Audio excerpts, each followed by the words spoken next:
나누셨는데 대신 또 우리 강 목사님이 세워주셨고 오늘 참석해 주셔서 고맙습니다. 우리 정승의 원로 선교사님, 선교사의 적응과 정착, 오늘 두 번째 강좌 선교사의 소명과 정체성, 그리고 선교 현지 적응, 현지화, 그리고 선교지 교회화, 이렇게 이 부분에 대해서 우리가 강의와 또 토론의 시간을 갖게 될 텐데요. 우리 조 목사님 소리 들립니까? 소리는 들립니다. 예, 한번 간단하게 기도 한번 해주세요. 네. 사랑하는 아버지 하나님 감사합니다. 이렇게 세계적인 네트워크로 이렇게 함께 말씀을 듣게 되어서 감사합니다. 오늘 강의하신 우리 정승희 선교사님 명성을 다하여 주시고 건강 지켜주시고 정말 오늘 이 시간 중에서 우리가 많은 깨달음과 변화의 시간이 될 수 있도록 아버지 함께하여 주옵소서. 전국 각지의 선교사님들, 세계 곳에서 선교사님, 특별히 미얀마에 피 흘리고 있는 형제들 저는 이 시간 기억하여 주시고 우리가 더 좋은 선교사로 자질 갖출 수 있도록 도와주시면 정말 주님이 주시는 때에 마음껏 복음전할 수 있고 주님의 기쁨이 되는 우리들이 될 수 있도록 도와주시옵소서. 이 시간을 축복하여 주시옵소서. 함께하는 모든 선교사님 위에 함께하여 주옵소서. 감사드리며 예수님 이름으로 기도합니다. 아멘. 네, 감사합니다. 우리 정성의 우리 원로 선교사님 이제 기도를 시작하겠습니다. 강의하실 때에 이제 본인의 마이크는 이렇게 꺼주시고 또 이렇게 잘 살피셔서 이렇게 서로 이렇게 소통할 때는 또 이렇게 마이크를 또 켜주셔도 이렇게 함께 나누어 주시면 좋겠습니다. 우리 정성의 선교사님 바랍니다. 예, 지난 시간에는 우리가 이 책의 서론과 결론을 가지고 얘기를 나눴습니다. 그러면서 1장의 예수님의 인카네이션과 2장의 바울 선생의 선교 모범에 대해서도 언급한 바가 좀 있습니다. 오늘은 제 10절을 뛰어넘어 가지고 제 4장, 5장, 6장. 제 4장은 일반적인 선교사가 선교지에 가서 어떻게 적응하는데 필요한 여러 가지 요소들 그 얘기를 써놨고, 그러니까 이 5장과 6장 그 이하의 서론격에 해당되는 얘기를 거기에 써 있습니다. 그래서 선교사의 소명과 정체성 얘기를 제목으로 다뤄놨죠. 그리고 5장은 우리 선교사가 선교지 가면 선교지 사람 되어야 된다 그 말이고, 그리고 우리 선교의 기본이 교회를 중심에 서기 때문에 선교지 교회를 잘 알고 선교지 교회화가 나에게 성취된 다음에 이 선교사를 감당해야 우리의 사역이 태국 교회에 방해되지 않고 태국 교회를 도와주는 그런 선교사가 될 수 있다. 그 얘기를 지금 하게 됩니다. 그러면 우리 책의 108페이지, 109페이지, 그걸 중점적으로 하면서 제 4장 선교사의 소명과 정체성 그 얘기를 해볼까 합니다. 여러분들 읽어오셨으니까 이 갈 때에 그 해당되는 그 장치에 무슨 그 질문 있으면 즉시 질문하시기 바랍니다. 그냥 지나가지 말고. 왜냐하면 혼자서 얘기하는 것이 아니고 우리 같이 한 가지 문제를 가지고 얘기를 나누는 시간이니까 그냥 듣고만 있지 말고 딱 듣는 중에 이때 내가 질문해야 되겠다. 그럼 강의를 끊어주라 그 말이에요. 그래서 즉시 어떤 문제에 대해서 구체적으로 의논을 할 수 있도록 그렇게 하는 게 좋겠습니다. 자, 그러면 108페이지를 제가 이제 보면서 얘기를 나누겠습니다. 자, 108페이지. 선교사가 정말 선교지에서 선교사로서 제대로 일을 감당하려면 가장 중요한 자산이 하나님이 부르셨다는 것이다. 지금 이 책에서도 여러 번 썼지만은 선교사들 중에 하나님이 부르지 않는데 온 사람이 있는 것 같다. 제가 그걸 썼어요. 나는 정말로 하나님이 불러서 여기 왔는가? 이것이 아주 중요해요. 선교 사역을 할 때 이게 보통 선교사의 힘이 아닙니다. 그러니까 이러한 확신, 이런 체력을 가지고 이 선교사를 감당할 때 이 선교지에 아무리 어떤 어려움과 고난과 문제가 있을지라도 그걸 헤쳐나갈 수가 있죠. 근데 그렇지 않으면 안 되죠. 저 같은 경우는 지금 일반적으로 다른 사람이 생각하는 것과 다른 그런 생각을 이 소명에서 갖추고 있어요. 왜냐하면 제가 태국 선교사 된 것이 내가 선택한 게 아니고 하나님께서 나를 태국 선교사로 부르기 때문에 그래요. 하나님께 나를 그냥 선교사 부르고 내가 태국으로 선택해서 온 게 아니고 내가 처음부터 태국 선교사로 선발을 받았어요. 그 소명을 제가 가지고 있습니다. 그래서 저는 이 선교사 소명을 아주 귀하게 하는 사람이에요. 네가 어디로 부름을 받았냐? 이게 중요하다. 우리 한국교회가 선교사를 사실은 무슨 체계를 가지고 선교사를 파송했다기보다는 그때그때 상황 따라서 선교사를 보냈어요. 그러다 보니까 선교사 파송에 문제가 있었습니다. 나중에 한국의 그 총회나 선교단체에서 야 선교사 재배치를 해야 되겠다 그런 말이 나왔어요. 그때 저는 그 말을 아주 좋게 안 봤어요. 아니 그 사람이 어디에 선교사 파송을 받았는데 우리가 그 사람 재배쳐냐? 다른 생각을 가지고 있는 분이죠. 근데 제가 지금 이 말을 하는 것은 나는 하나님께서 태국 선교사로 딱 불렀기 때문에 지금 그렇게 하는 거예요. 아무렇게나 선교사가 되기 위해서 하다가 이것저것 길을 찾다가 태국에 왔다 그 얘기가 아니고 처음부터 태국 선교사로 선발되어서 선택받아서 여기 와가지고 했는데 태국 선교사 사역을 하면서 보니까 하나님께서 나를 옛날부터 내가 전혀 생각지 않을 때부터 하나님께서는 나를 태국 선교사로 쓰시기 위해서 나도 알지 못하는 사이에 나에게 태국 선교사 훈련을 시켜줬구나. 그걸 여기 와서 사역하면서 감당하는 거예요. 왜? 제가 가지고 있는 모든 달란트가 바로 태국에서 사용하고 요용한 그런 달란트이기 때문에 그 생각을 보고 있죠. 그래가지고 지금 선교지가 그 선교사를 받지 않는 데서 사람을 내보내 그러잖아요. 그래서 이제 그 어떤 분에게 내가 물어봤어요. 어떻게 해서 당신은 거기에서 쫓김을 받아서 나오게 됐냐? 그러면서 내가 하는 얘기가 지금도 있는 사람이 있는데 어떻게 당신은 그 사람과 먼저 이와 같이 거기서 나오게 됐냐? 나한테는 대답을 못 하더라고요. 갑작스러운 질문이라 그런지. 더 물어보진 않았죠. 왜냐면 제가 보니까 그 위험한 지역에 선교하는 사람들이 사실은 누구도 모르게 이 선교를 해야 되는데 선교 후원을 받아야 되니까 날려놓고 그냥 우리 안전하게 하는 그런 나라처럼 날려놓고 보고도 그랬잖아요. 그래서 쫓겨나게 됐는가 그런 생각을 하니까 물어본 거예요. 당신이 어쩌다가 그렇게 나올 수밖에 없더냐 그거예요.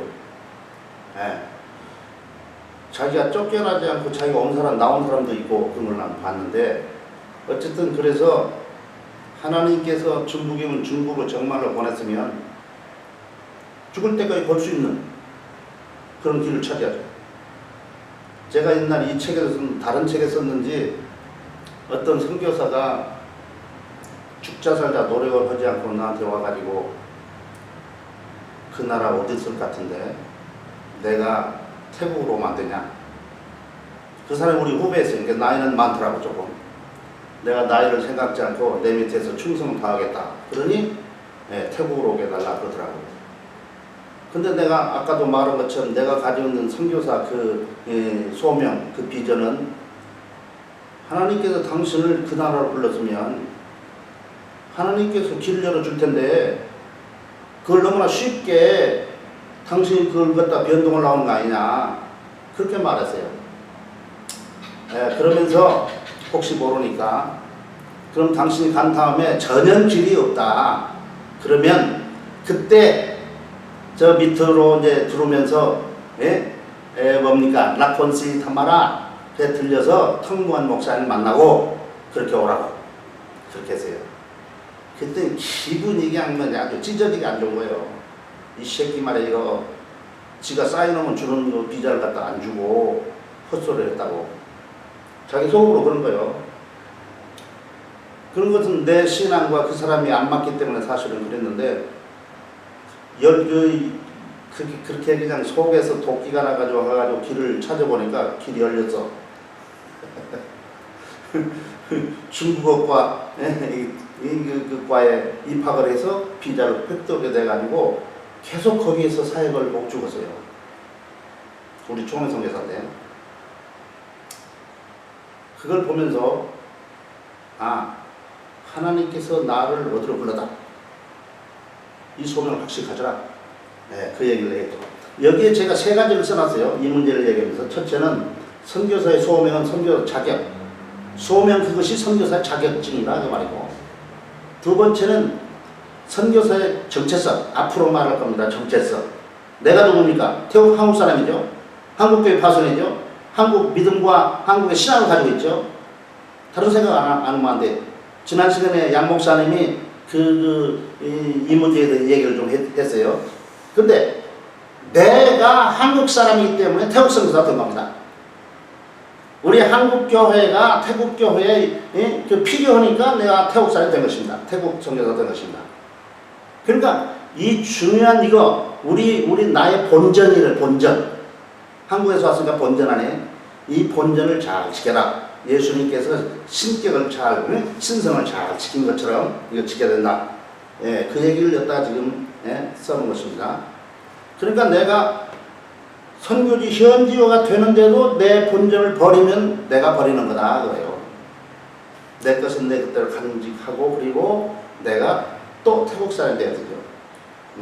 우리가 이중 국적을 가져야 된다고 말이죠. 쉽게 말해서 한국 사람이면서 태국 사람, 한국 사람이면서 말레이시아 사람이 되어야 한다 그 말이었어요.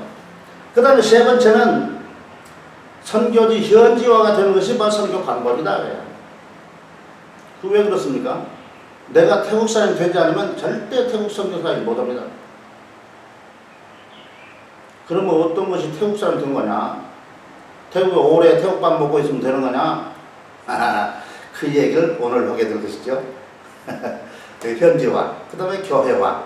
내가 사역을 하면 교회 중심이니까 교회화. 그 얘기를 하게 되죠. 뿐만 아니고 그래서 이게 현지화되고 그 다음에 현지 교회화되어야 된다. 그래서 한두 장에 걸쳐서 하나씩 그걸 다루고 있죠. 그 다음에 1장 110페이지죠. 110페이지. 선교사 소명입니다. 선교사 소명은 아까 이 얘기를 거의 다 했어요. 그러니까 우리 모든 선교사들이 내가 현재 선교를 잘하고 있지라도 나에게 주신 하나님의 소명, 선교사의 소명이 어떤지 재점검을 할 뿐만 아니라 다른 사람에도 그걸 지도해서 이런 선교사 소명이 없는 사람은 아예 선교사로 오면 안 된다. 너 죽는다. 선지도도 망친다. 그 지도를 해줘야 돼요. 제가 태국의 교역자들을 지도할 때에 너 목회자로서 소명을 받았어? 하나님이 너를 하나님의 종으로 불렀냐? 그걸 물어봐요. 지금 목회를 하고 있는 사람들이 물어봐요. 위클립 대학교 박사과정 할 때, 네트리스 할 때 그걸 내가 물어봤어요. 야, 너희들 하나님께서 너를 하나님의 종으로 부른 증거가 있냐? 증거를 얘기해봐라. 그래도 어떤 사람은 정말로 증거를 확실하게 대하는 사람이 있어요. 근데 어떤 사람은 증거를 못해요. 하나님이 부르지 않았어요. 근데 태국의 교역자들 우리가 이 상대에서 보면은 하나님의 소명이 없이 하나님의 일을 하는 사람들이 상당할 수 있다 그 말이에요. 그러니까 태국교회 고전하는 거예요. 그러니까 그 사람들이 교회하면서 밥 먹는 것 때문에 교회를 하는 것이 돼요. 그러니까 헌금에 대해 설교를 하는 거, 성경을 가르치는 것이 바로 지 목구멍을 위해서 그 얘기를 하는 거예요.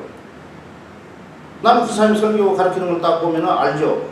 아, 저 친구가 하나님 얘기를 하는 것이 아니고 헌금을 지금 지 목구멍 얘기하고 있다. 그걸 알아요. 사실 목회자가 자기 먹기 위해서 헌금 얘기하는 것은 아주 악질적인 종자요. 악질적인 종자요. 왜? 우리 먹여 살리는 하나님이지 우리가 뭐 설교를 통해서 뭐 이렇게 강요하고 그래야 될 것이 아니거든요. 하나님이 안 주면 회개하고 잘못을 찾아야 되지. 교인들을 쥐어짜고 우리가 신학교에서 배울 때 뭐 먹을 것이 없으니까 다가를 기다리지 않고 닭을 잡아서 먹어버리고 굶어 죽어버린다는 거 아니에요? 목회자가 잘못된 목회자는 싹큰 목회자는 이거예요. 그러니까 선교사의 소명도 중요하고 지금 여기 와서 그걸 가지고 이 사람들에게 목회자의 소명 이것을 확인시키고 그러한 목회자가 그것이 없는 사람은 목회 성공 못합니다. 태국에서 아무리 뒷바라지 해도 목회 성공이 안 됩니다.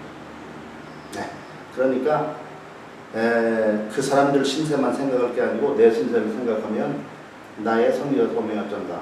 예레미야의 그 선교사 소명이 저기 여가 있잖아요. 예레미야 1장 4절에도 저래 있고 바울도 하나님께서 선교사로 부른 그것이 성경에 나타나 있잖아요. 역시 그런 사람들처럼 나도 그런 하나님께서 부르신 그런 무슨 증거를 제시할 수 있는 그런 사람이 되어야 내가 확신을 가지고 사탄과 싸움을 갖다가 잘 감당할 수 있다. 그 얘기를 제가 지금 보고 있습니다. 여기에는 뭐 거짓된 뭐 소명에 대해서 몇 가지 써놨어요. 이것은 여기서 얘기를 나눌 것입니다. 그 다음에 선교사 소명을 확인하는 것을 두 번째 써놨는데 이것도 다 다루지를 않고 선교사 소명이 정말로 있는 사람은 선교사의 자질과 능력을 갖추고 있는 것을 본다. 소명, 하나님께 부르신 나를 부르신 뭐 증거가 뭐냐? 우리 나 자신을 살펴볼 때 다른 사람이 야, 너 선교사 해야 되겠다. 이것도 하나의 증거죠. 근데 내 마음속에 선교사에 대한 확신이 있게 되죠. 정말로 하나님이 불렀으면 그러면서 내 자체가 선교사가 되는 것이고 그 다음에 선교사 사역을 할 수 있는 능력이 나에게 있는 걸 발견해요. 그게 탤런트라고 하죠. 그런 걸 발견합니다. 근데 이런 것이 이런 사람도 되지 않고 이런 능력도 없다 같으면 선교지에서 고전해요. 고전합니다. 근데 한국교회가 돈은 지원해 주잖아요. 그러니까 돈이 돌아가. 지금 선교가 돌아가는 게 아니라 사실은 돈이 돌아가. 그래서 선교가 되는 것처럼 그렇게 보이게 되죠. 그 다음에 선교사 소명을 뭘로 볼 수 있느냐. 내가 선교 사역을 감당할 때의 그 결과를 보면서 하나님께서 나를 지금 이 선교사를 불렀구나. 그걸 확신을 더 갖게 되죠. 다른 건 얘기하고 이건 1장은 그 지나가겠습니다. 그 다음에 2장에는 선교사 준비죠. 선교사 준비. 우리가 어느 때를 위해서 뭐든지 미리 준비할 수 있지만 사실 우리가 그렇게 준비를 못하죠. 근데 하나님께 나를 선교사로 부르는가 보다 혹은 불렀다. 그러면 그때부터 열심히 선교사로서의 준비를 해야 되죠. 우리는 사람이니까 나 자신을 준비도 하고 그리고 남에게 줄 수 있는 그런 영적인 준비도 하고 육적인 준비도 하고 여러 가지 그런 준비를 하게 되어 있죠. 그런데 여기서 여러 가지 사역적인 준비에 여러 가지 써놨는데 네 번째 내가 뭘 써놨냐면 교회 실무 경험이 선교사에게 필요하다. 그 얘기를 써놨어요. 오늘 우리 선교사들의 문제가 뭐냐면 우리가 목회 경험이 진정한 목회 경험이 없어요. 한국교회는 이 교회가 크다 보니까 큰 교회 출신일수록 잘못하면은 목표 경험이 없고 문제가 있어요. 네. 그래서 뭐 어지간한 조그만 많이 크진 않고 적은 경우면 목표의 실습. 목표 실습이라는 사실은 내가 당회장을 해봐야 목표지요. 근데 당회장을 안 해본 사람이 대부분 아니에요. 당회장을 안 하다 보니까 교회를 어떻게 운영해야 되는 걸 실습을 안 해봐서 잘 몰라요. 그래서 선교지에 가가지고 그 선교지 하는 대로 그냥 따라가는 거예요. 자동 따라가야 되겠지. 왜? 자기가 해본 일이 없는데 해본 일이 없단 말이에요. 그래서 내가 선교사 훈련을 시킬 때 옛날에 무슨 얘기를 했냐면 정승우가 그러는데 우리가 가서 사역하는 것이 주로 교회 중심은 사역이니까 교회에서 해야 되는 모든 것을 내가 경험하지 않고 간다는 것은 나로 하여금 이 사역에 제대로 감당하지 못하게 하니까 세례문답 할 때도 내가 자격이 없어도 참여시켜서 세례문답 하는 일에 볼 수 있도록 해주시고 그 다음에 세례 주는 것도 그냥 부목사들은 그냥 그 관계도 없잖아요. 세례 문답하는 것도 관계도 없고 그 다음에 어느 교회는 이제 사람이 없으니까 부목사들도 전부 동원해서 떡도 들고 잔도 들고 그래서 그 봉사할 기회는 있어요. 근데 어느 교회는 그것도 없단 말이에요. 장로님을 시키고 그 경험도 없어요. 그러니까 어느 날 선교사가 태국 사람들을 데리고 한국을 갔는데 마침 그 교회가 성찬식을 하는데 장로들이 많이 부족하니까 혹은 선교사를 우대하기 위해서 이 떡 들고 포도즙을 드는 그런 일 시켰는데 그걸 한 번도 안 해봤잖아요. 그러니까 그 당회장이 우리 이 하는 걸 보고 그렇게 좀 이렇게 하라고 문제가 생기더라고. 그러니까 내가 그런 면을 지적하면서 여러분들이 교회에서 그 일 좀 내가 할 수 있도록 시켜달라고 그렇게 말을 해라. 당회장한테. 그렇게 했죠. 제가 하나님 앞에 감사하는 것은 저는 30세 기성교회 당회장을 했잖아요. 하나님께서 나를 살리기 위해서 한 거예요. 태국 선교사로 목회자를 위해서 일할 수 있도록 그 경험을 30세 내가 그 교회 장로는 30살짜리 안 청해요. 솔직한 얘기가. 근데 하나님께서 나를 태국 선교사로 이 목표 경험이 있는 이런 사람으로 선교사로 보내기 위해서 나를 그렇게 한 거예요. 근데 그때 성령께서 나에게 무슨 말을 할지를 가르쳐 주신 거예요. 그냥 나도 모르게 말을 했는데 그 장로님들이 이제 우리 지역에 와가지고 나한테 전화가 왔더라고요. 아무개 교회 장로들인데 당회에서 의견을 해가지고 의견을 모아서 목사님을 당장을 모시려고 지금 우리가 목사님 만나러 왔습니다. 그러더라고. 그래서 제가 즉시 뭐라고 답변했냐면 참 그때 참 내 자신이지만 나를 그때 내가 정말로 성령께서 지혜를 주셨구나. 그걸 알았어요. 그러시면 저를 만날 필요가 없고 우리 교회 목사님 이 목사님 만나셔서 의논을 하시라고. 그래서 이 목사님 가라면 가고 가지 말라면 가겠다. 그렇게 말했어요. 야, 그때는 내가 그렇게 말하고도 아무 생각이 없었어요. 근데 지금 가만히 생각해 보니까 그 사람들이 내가 신학을 나왔지 군목을 나왔지 그러니까 나이는 생각을 안 했어요. 나이가 어릴 거다 생각을 하지 않은 거예요. 그런데 만약에 그렇지 않고 나를 만났다. 보니까 이거 애기 아니에요, 애기. 애새끼다고 이거 목사가. 당회장으로 데려가려고 하는 이 목사가 애새끼다 그러면 마음속에 이걸 모셔야 되냐 안 모셔야 되냐 그런 상황도 갈 수 있잖아요. 나 같으면 그 생각했을 거예요. 내 입장에서 우리 아버지가 장로니까 그 생각을 해요. 근데 나도 모르게 그 사람들에게 그러시면 우리 목사님 만나서 의논하시고 목사님 가라면 가고 가지 말라면 안 되겠다. 그때 그분들이 우리 목사님 만나고 오케이 그냥 가버린 거예요. 그래서 이 30세에 이제 당회장으로 하게 된 거예요. 아마 30세 당회장으로 간 사람 많지는 않을 거예요. 근데 그것이 바로 하나님께서 정승회를 태국 선교사로 가서 목회의 중심에서 목회자들을 교육하는 일에 쓰시기 위하여 이 경험을 주셨다. 지금 여기다가 선교사는 어느 곳에 가서 무슨 일을 하든지 교회 중심은 사회가 되잖아요. 그러니까 교회 경험이 목회 경험이 있어야 된다. 그 얘기를 해요. 여러 가지만 있지 않고 마지막으로 하는 것은 친화력. 태국 사람에게 친화적인 사람이 되죠. 친근한 사람이 돼야 되죠.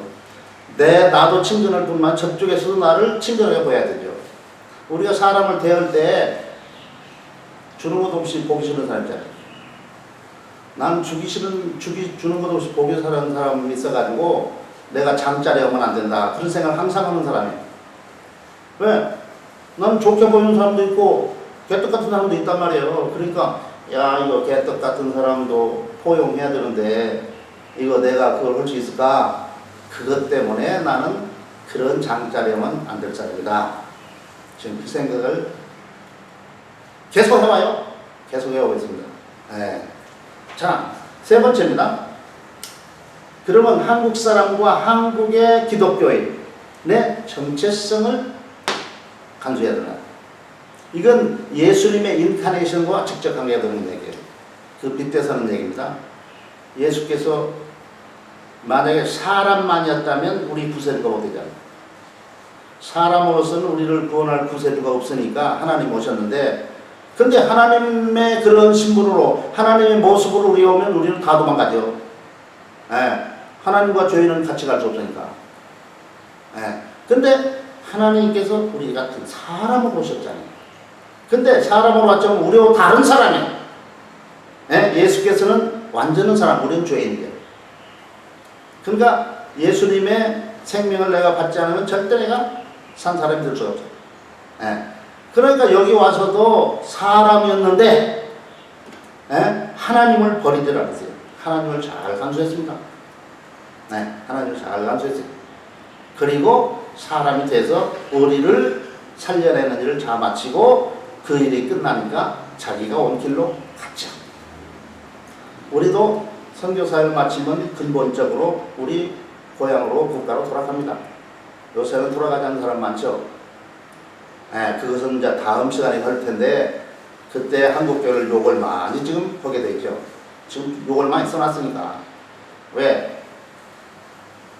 한국교회가 우리를 선교사로 파송했으면 일을 다 마치면 잘 다시 영접해서 한국에서 제대로 정착해서 한국 사람으로 살 수 있도록 해줘야 되는데 애기만 낳고 키우지 않는 몹쓸 그 어머니처럼 지금 그런 상태가 와 있거든. 한국교회가 다 그러진 않아도 대부분 그래요.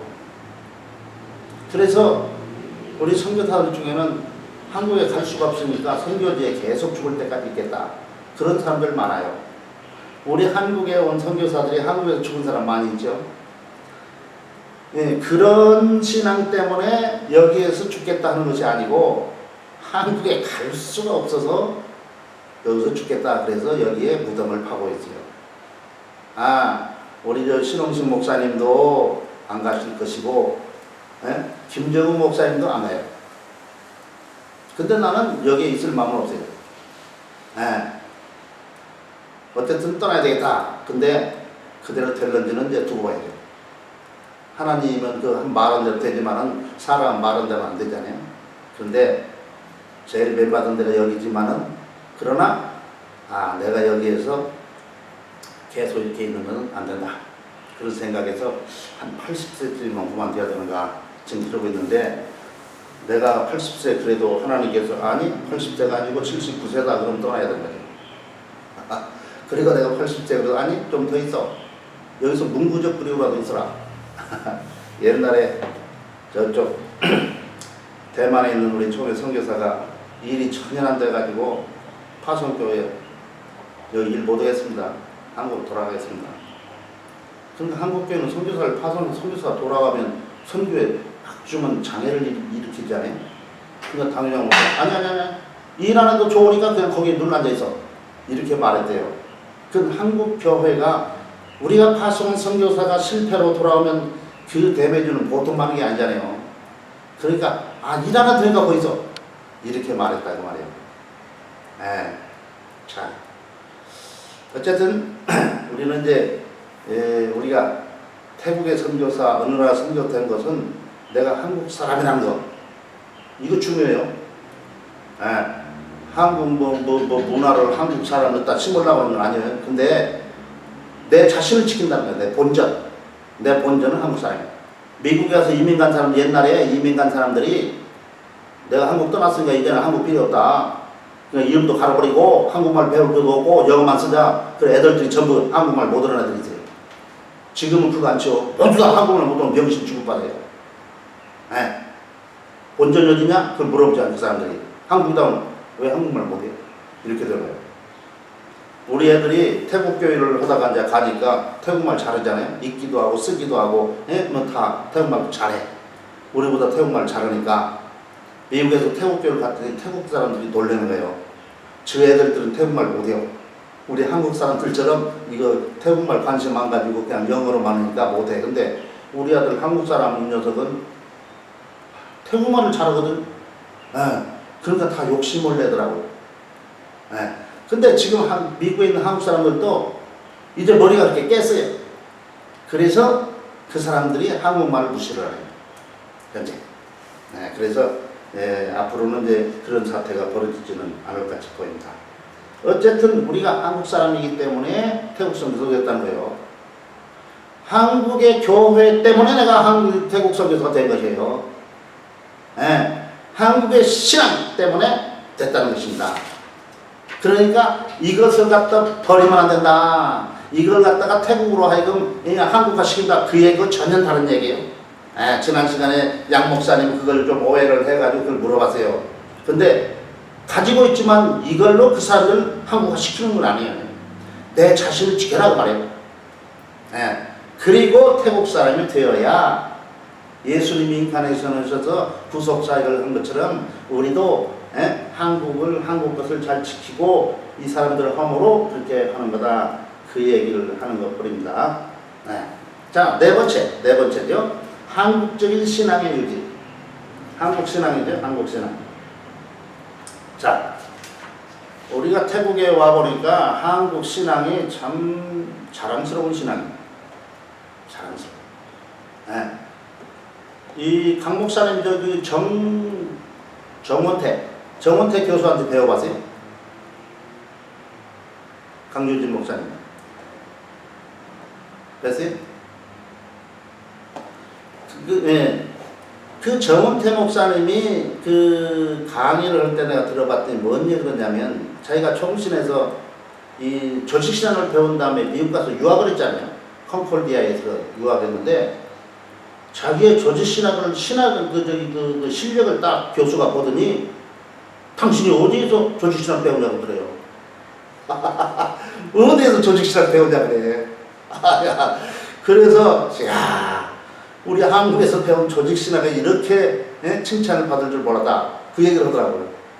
우리 그 박형영 박사 조직신학 책이 7권이죠? 몇 권이요? 이만치면 7권. 이만큼 되잖아요. 뻘코프보다 더 좋아? 뻘코프의 조직신학이 좋죠.